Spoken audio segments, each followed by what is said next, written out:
எல்லோருக்கும் வணக்கம்ங்க. மஸ்கட்டில் நான் எப்படி சிம்பிளாக வரலட்சுமி பூஜா பண்ணேன் அப்படின்னு தான் இந்த வீடியோவில் பார்க்க போகிறோம். எந்த விஷயமே பிளான் பண்ணாமல் பண்ணக்கூடாது இல்லைங்களா? அதனால் முன்னாடியே லிஸ்ட்டெலாம் போட்டு வச்சிட்டேன், என்னென்ன வாங்கணும் அப்படின்ட்டு. அப்புறம் பூஜா ஐட்டம்ஸ்லாம் வந்துட்டு க்ளீன் பண்ண ஆரம்பிச்சிட்டேன். ஸோ இதெல்லாம் வந்துட்டு மொதல் நாள் வேலைக்கிழமை அன்றைக்கே வந்துட்டு நம்ம இதெல்லாம் க்ளீன் பண்ணி வச்சிட்ருக்கேன். அப்புறமே நம்ம திங்ஸ் வாங்குறதெல்லாம் மொதல் நாளே வாங்கி வச்சிடலாம் அப்படின்னு சொல்லிட்டு இது வந்து மீனாட்சி ஸ்டோர்ஸில் வந்து இதெல்லாம் வாங்கினது. விருக்ஷமில் வந்து மா இலை, இந்த வாழை இலை இதெல்லாம் வந்து வாங்கினது.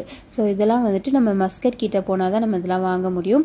அப்புறம் சில ஐட்டம்ஸ் பழம் இதெல்லாம் வந்துட்டு நான் லுலுவில் வாங்கினேன். தேங்காய் இதெல்லாம் வந்துட்டு லுலுவில் போயிட்டு சாயந்தரமாக போய் வாங்கிட்டு வந்தேன்.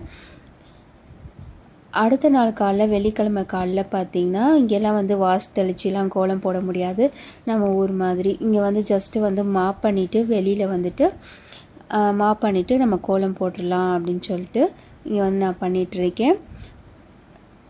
அடுத்து வந்து இந்த பூ வந்துட்டு உதிரி பூவாக கிடச்சிது. சரி அதை நம்ம கட்டிக்கலாம் அப்படின்னு சொல்லிட்டு நான் கட்டிகிட்ருக்கேன்.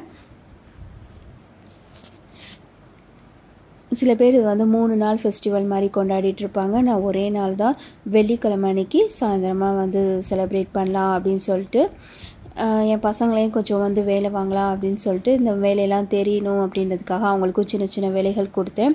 வெளியில் வந்து கோலம் போட்டுட்டு மா இலை மட்டும்தான் கிடச்சிது, தோரணம் கிடைக்கல.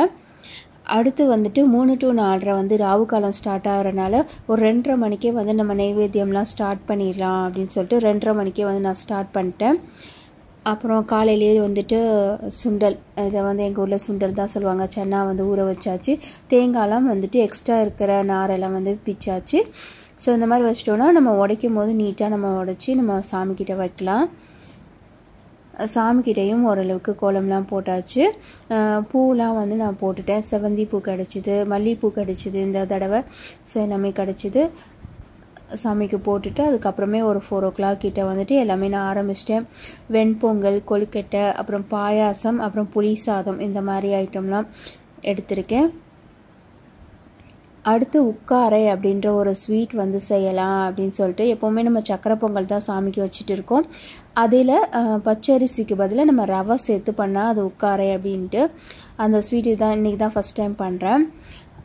அடுத்து பார்த்திங்கன்னா ஒரு மஞ்சள் சரடு வந்து வச்சுருக்கேன். அப்புறம் வெத்தலை, பாக்கு, எலுமிச்சை இதெல்லாம் வந்து சாமிக்கு வைக்கிறேன். எப்போவுமே மஞ்சள் பிள்ளையார் பிடிச்சி தான் வந்து சாமி கும்பிடணும், எந்த பூஜையும் ஸ்டார்ட் பண்ணணுன்றதுக்காக மஞ்சள் பிள்ளையார் வந்து பிடிச்சி வச்சுருக்கேன். ஸோ நெய்வேத்தியத்துக்கு இப்போ எல்லாமே சாமிக்கிட்ட வச்சாச்சு, சாமியும் கும்பிட்டு முடிச்சாச்சு. ஸோ இது ஜஸ்ட்டு கிளிப்பிங்ஸ் உங்களுக்காக. பச்சை பயிறு பாயாசம், அப்புறம் சன்னா, வெண்பொங்கல், புளி சாதம், நெல்லிக்காய், கல்கண்டு இந்த மாதிரி. இங்கே மஸ்கட்டில் வந்துட்டு தனி பூஜா ரூம்லாம் இங்கே வைக்க முடியாது. ஸோ இந்த ஒரு செல்ஃபை தான் வந்து பூஜா ரூமாக நாங்கள் வச்சுருக்கோம். வெளியில் இந்த மாதிரி தான் விளக்கு வச்சு எனக்கு தெரிஞ்ச கோலம் போட்டு சாமி கும்பிட்டோம். ஸோ இந்த வீடியோ உங்கள் எல்லாருக்கும் பிடிச்சிருக்குன்னு நினைக்கிறேன். தேங்க்ஸ் ஃபார் வாட்சிங் ஃப்ரெண்ட்ஸ். பாய்.